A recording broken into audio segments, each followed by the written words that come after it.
देखो ध्यान दो बच्चों, ये क्वेश्चन हमें करना है।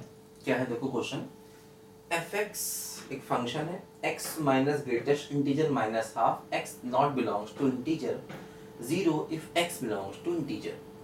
जी एक्स एक फंक्शन है, एक और फंक्शन है G X, maximum of F X comma X square comma mod X. मतलब ये तीन फंक्शन है, F X X square mod X, इन तीनों का मैक्सिमम लेना है, वो हमारा जी एक्स होगा।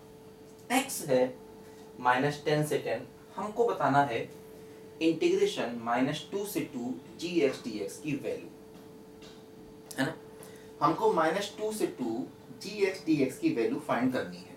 एक्स कहाँ से कता है, एक्स है -10 से 10 तक, ठीक है। देखो ध्यान दो, क्या हो रहा है, हमें इंटीग्रेशन -2 से 2 करना है जी एक्स फंक्शन का। जी एक्स क्या है, तीनों का maximum, x square mod x और एफ एक्स, इन तीनों का मैक्सिमम क्या है बोलो, जी एक्स है। ध्यान दो, अब देखो क्या हुआ, पहले हमें ये तीन ग्राफ बनाने पड़ेंगे, है ना, क्योंकि देखो मैक्सिमम और मिनिमम वाले क्वेश्चन हम लोगों ने पहले भी फंक्शन टॉपिक में किए थे, आपको याद होगा। तो वहां पर भी ऐसे क्वेश्चन हम लोग ग्राफ बना के ही किया करते थे, है ना। क्या करना होगा, देखो F X X square mod X, इन तीनों का हमें ग्राफ प्लॉट करना पड़ेगा। देखो ध्यान दो, सबसे पहले हम एफ एक्स का ग्राफ बनाएं। देखो एफ एक्स क्या है, X minus greatest integer. X minus greatest integer को हम फ्रैक्शनल पार्ट लिख सकते हैं, ध्यान देना, ठीक है। X not belongs to I and zero if X belongs to I, है ना।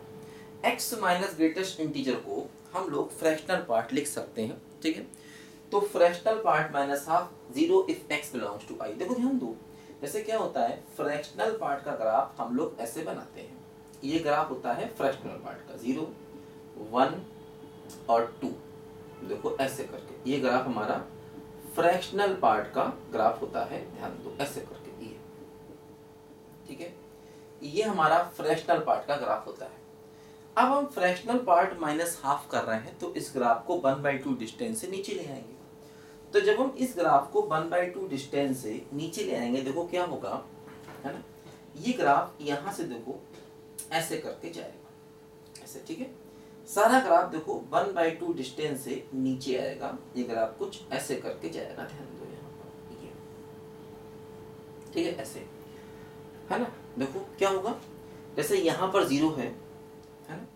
अब देखो यहाँ पर जैसे ये 1 पॉइंट था, ये वाला 1 पॉइंट था, और देखो ये 2 पॉइंट था। इसी प्रकार देखो यहाँ पर ये ग्राफ ऐसे करके ये आएगा, और देखो ये -1 पॉइंट था, ठीक है, -1 पॉइंट था ये, ठीक है।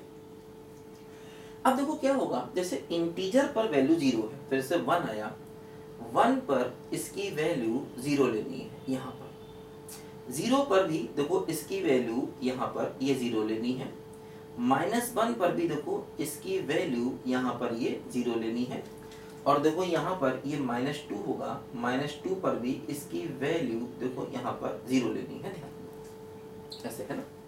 ये हमें देखो यहाँ पर ऐसे करके वैल्यूज को लेना है, 0 पर 0, 1 पर 0, और देखो 2 पर भी वैल्यू 0 है, -1 पर भी वैल्यू 0 है, और -2 पर भी देखो यहाँ पर वैल्यू 0 है, ठीक है।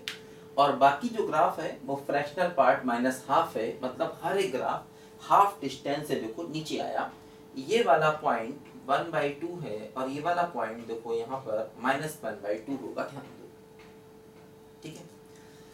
अब देखो क्या हुआ कि जैसे हमने एफ एस का ग्राफ बनाया, अब हमें ग्राफ बनाना है एक्स स्क्वायर का, ठीक है। देखो एक्स स्क्वायर का हमें ग्राफ चाहिए और मॉड एक्स का ग्राफ चाहिए। देखो ध्यान दो, जैसे अगर हम एक्स स्क्वायर का ग्राफ बनाएं, क्योंकि देखो यहाँ पर तीन फंक्शन है, क्या क्या, एक्स स्क्वायर मॉड एक्स और एफ एक्स। तो हमने एक्स स्क्वायर का ग्राफ बनाया। अब अगला ग्राफ बनेगा देखो यहाँ पर मॉड एक्स का। देखो ये ग्राफ यहाँ पर मॉड एक्स का हुआ, ऐसे करके ये 0 है, और देखो यहाँ पर ये होगा अपना 1 पॉइंट, और देखो ये होगा यहाँ पर अपना -1 पॉइंट, ऐसे करके होगा, ठीक है। अब देखो अगर हम एफ एस का ग्राफ भी इसके साथ ही बनाएं, तो देखो क्या होगा, जैसे -1 पर ये ग्राफ ऐसे नीचे जा रहा है, और देखो यहाँ तक ये ग्राफ ऐसे करके आएगा, ये, ठीक है। यहाँ पर देखो ये ग्राफ ऐसे करके आएगा -1 से 0 के बीच में, ठीक है। फिर देखो 0 और 1 के बीच में ये ग्राफ फिर देखो ऐसे करके ये यहाँ पर जा रहा है, ऐसे करके 1 पर यहाँ पर डॉट है, ठीक है, और देखो इसके बाद 0 पर भी यहाँ पर डॉट है और -1 पर यहाँ पर डॉट है। इसके अलावा देखो 1 से 2 के बीच में ये ग्राफ fs का ऐसे जाएगा और -2 और -1 के देखो बीच में ये ग्राफ फिर से, ठीक है, fs का देखो यहाँ पर ऐसे करके जाएगा, ठीक है, ऐसे, ठीक है। अब हमें फंक्शन की वैल्यू मैक्सिमम चाहिए। देखो क्या होगा, जैसे यहाँ पर हम देख रहे हैं कि फंक्शन की वैल्यू मैक्सिमम, देखो जैसे अगर हम -1 के पीछे जाएंगे तो x² सबसे मैक्सिमम है -1 के पीछे। देखो -1 से 0 तक आने में देखो जैसे ये फंक्शन मैक्सिमम है, सबसे ऊपर देखो ये फंक्शन है, उसके बाद सबसे ऊपर देखो ये फंक्शन है ये, इसके बाद देखो जैसे ही हम 0 से 1 तक जाएंगे सबसे ऊपर देखो हमारा ये फंक्शन है और 1 के आगे जाएंगे देखो सबसे ऊपर हमारा ये फंक्शन आ गया देखो x², ध्यान दो, ठीक है। तो क्या हो रहा है, देखो ये वाला पॉइंट हमारा 1/2 है और ये वाला पॉइंट देखो हमारा -1/2 है, ठीक है। तो ये हमने देखो यहाँ पर 3 ग्राफ बनाए, fs का ग्राफ बनाया, x² का ग्राफ बनाया और देखो हमने यहाँ पर मॉडुलस x का ग्राफ बनाया, ध्यान दो, ठीक है। अब देखो क्या हुआ कि जैसे हम अगर यहाँ पर ध्यान दें तो हमें -2 से 2 तक इसका इंटीग्रेशन करना है। देखो ये सारे ग्राफ हटा देते हैं, है ना, इनकी जरूरत नहीं हमको। तो देखो हमें -2 से 2 तक इंटीग्रेशन करना है। देखो क्या होगा, -2 से 2 तक अगर हम इंटीग्रेशन करते हैं जिसकी देखो वैल्यू हमें यहाँ पर चाहिए है, तो देखो क्या हो रहा है कि -2 से -1 तक, देखो -2 से -1 तक सबसे ऊपर ये फंक्शन है, ये फंक्शन क्या है बोलो, x² फंक्शन, इसको हमें लेना पड़ेगा, ठीक है। प्लस देखो जब यहाँ से यहाँ जाएंगे तो देखो ये ग्राफ आपस में काट रहे हैं। अब देखो ये वाला पॉइंट हमें देखना पड़ेगा, आखिर ये पॉइंट कौन सा पॉइंट है। देखो जैसे इस लाइन की इक्वेशन को निकालना पड़ेगा सबसे पहले हमको, है ना। ये लाइन देखो क्या है, जैसे ये लाइन जो है हमारी, जैसे इस पॉइंट को अगर मैं A मान लूं और इस पॉइंट को मैं B मान लूं, देखो क्या हो रहा है, ये जो B पॉइंट है, B पॉइंट का कोऑर्डिनेट क्या होगा, x कोऑर्डिनेट -1 है और y कोऑर्डिनेट -½ है, तो -1, -½ देखो ये हमारा B पॉइंट है ना।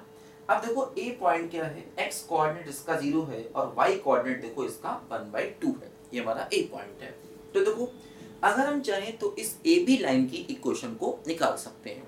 कैसे निकालेंगे, देखो जैसे ये मान लिया x1 y1 पॉइंट है और ये मान लिया x2 पॉइंट है, तो दो पॉइंट से पास होने वाली लाइन की इक्वेशन क्या होगा, देखो y - y1 बराबर y2 - y1 upon x2 - x1 और x - x1, ये फार्मूला हमको मालूम है दो पॉइंट से पास होने वाली लाइन की इक्वेशन का, इसको हम लगाएंगे। देखो क्या होगा, y - y1 यानी कि 1/2, y2 -1/2 और -y1 अपॉन x2 -1, है ना, और -0 और x - x1 का मतलब देखो हो गया x - 0। देखो y - 1/2, ऊपर देखो क्या हो गया, ऊपर हो गया -1 और नीचे भी -1, तो कुल मिला के +1। देखो यहाँ से y की वैल्यू आ गई है क्या बोलो, x + 1/2 के बराबर। देखो ये हमारा y का आंसर आया, y का वैल्यू आया। अब देखो मतलब इस लाइन का ये इक्वेशन है। अब देखो ये कौन सा पॉइंट होगा, चेक करना पड़ेगा। देखो ये लाइन क्या है, जब हम मॉड s का ग्राफ बनाते हैं तो ये वाली लाइन होती है y बराबर +x और ये वाली लाइन होती है y बराबर -x, है ना। y बराबर मॉड s का ग्राफ दो पार्ट्स में है ना। जैसे ये वाली लाइन होती है +x और ये लाइन क्या होती है -x। तो जैसे अगर हमें ये P पॉइंट चाहिए, इन दोनों का पॉइंट ऑफ इंटरसेक्शन, तो देखो P पॉइंट के लिए क्या करना होगा, एक तो y बराबर -x, मतलब देखो ये वाली लाइन, और दूसरी देखो ये AB लाइन। AB लाइन क्या है, y बराबर x + ½ इनका चाहिए होगा हमें पॉइंट ऑफ इंटरसेक्शन P, है ना। P पॉइंट देखो क्या है, ये लाइन, इस लाइन का इक्वेशन क्या है, y बराबर -x, क्योंकि ये ग्राफ एक्चुअली y बराबर मॉड x का है और y बराबर मॉड x के ग्राफ में ये लाइन होती है y बराबर x, ये लाइन होती है y बराबर -x। और ए बी लाइन का इक्वेशन अभी हमने निकाल लिया। तो अगर मैं पी पॉइंट चाहिए तो इन दोनों का हमें पॉइंट ऑफ इंटरसेक्शन देखो यहाँ पर चाहिए होगा। तो इन दोनों को बराबर किया तो माइनस एक्स बराबर एक्स प्लस हाफ, देखो क्या हुआ माइनस 2x बराबर 1/2, x बराबर हो गया माइनस 1/4। ठीक है, इसको ध्यान दो यहाँ पर। तो देखो x की वैल्यू माइनस 1/4 है, मतलब ये जो करस्पॉन्डिंग पॉइंट है यहाँ पर ये माइनस 1/4 वाला पॉइंट होगा p के करस्पॉन्डिंग पॉइंट। तो अब देखो क्या हुआ, इसको मिटाना चाहूंगा मैं यहाँ पर, इसको मिटा रहा हूँ, क्वेश्चन करना है। देखो ध्यान दो, इसको लिखो जरा बच्चों ध्यान से पहले जल्दी से, इसको लिखो बच्चों ध्यान से पहले जल्दी से, इसको मिटा रहा हूँ मैं। देखो क्या होगा, अब हम -2 से -1 तक आए, है ना, y बराबर x प्लस हाफ लाइन देखो यहाँ पर ये है। ठीक है, देखो क्या हो रहा है, समझो जरा ध्यान से। -2 से -1 तक सबसे ऊपर ये था, अब देखो -1 से -1/4 तक सबसे ऊपर ये है ना, -1 से -1/4 तक देखो सबसे ऊपर ये लाइन है, और ये लाइन क्या है, y बराबर -x। देखो ये -x यहाँ पर हम लोग लिखेंगे, ध्यान दो, y बराबर -x। ठीक है, अब देखो उसके बाद -1/4 से 0 तक, -1/4 से 0 तक देखो सबसे ऊपर ये ग्राफ है, और ये ग्राफ क्या है, ये ग्राफ इस लाइन का इक्वेशन है। तो -1/4 से 0 तक देखो ये y की वैल्यू क्या हो गई, x प्लस हाफ हो गई, ध्यान दो। ठीक है, -1/4 से 0 तक देखो ये लाइन आई, और ये लाइन क्या है बोलो, y बराबर x प्लस हाफ है।